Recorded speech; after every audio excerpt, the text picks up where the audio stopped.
খাবে নাকি আমশি? সঙ্গী হবে গাং মোড়লা। দুই হাতে ধরে আছি, মিশে যাবে মাছে, মজে যাবে টকে। চলে এসো দেখি। থালা ভরা মাছে হলুদে রাঙা, সারা হবে গায়ে হলুদ। মেখে নিও আগে নুন সর্ষের তেলে ভালো করে। কেটে রাখা কুমড়ো গলে যাবে যখন, স্বাদে হবে ভরপুর, জানবে তখন। তেল কড়াই বসাই, গরম কড়াই, ভাজা হবে মাছ, তাই তো বেটে রাখি।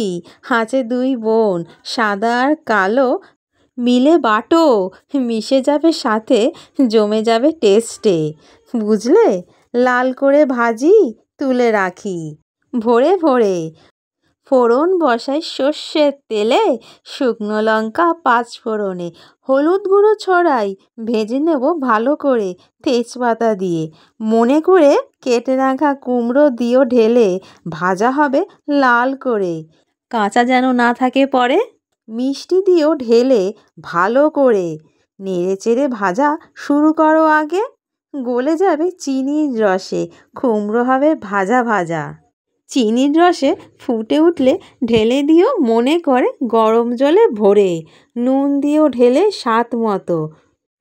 আসছে ছুটে বাটি ভরা আমশি, ভিজিয়ে রেখেছি আগেই, নরম হবে বলে। এখন তবে দিলাম ঢেলে, ফুটে উঠলে পরে ভেজে রাখা মাছ দেব মনে করে, মজে যাবে বলে। ঝোলে ঝালে অম্বলে মিশে গেলে পরে, শেষে দেব বেটে রাখা সর্ষের দানা, সাদা কালো মিশে যাবে ঝোলে।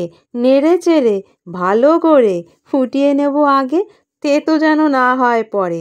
ধ্যানে রেখো মনে করে, গ্যাস দিও অফ করে। তৈরি হলো মাছের অম্বল। খাবে মজা করে, মজে যাবে যখন, বাটি ভরে তুলে রাখি, জমে যাবে পাতে। পড়বে যখন মুখে, বুঝবে ভালো করে। স্বাদে হবে ভরপুর, তাই তো দেখাই, বাটি ভরা টক ঝাল মিষ্টি। 1 মিনিট খেয়ে দেখি আগে, জানাবো পরে। মুখে পুরে মজা করে খাবে বাটি ভরে, দারুণ হয়েছে বলে ফাটাফাটি। খাবে মনে করে, দিয়ে দিলাম আগে। যাই এখন তবে, দেখা হবে পরে। ফাটাফাটি, দারুণ স্বাদে জমে যাবে পাতে।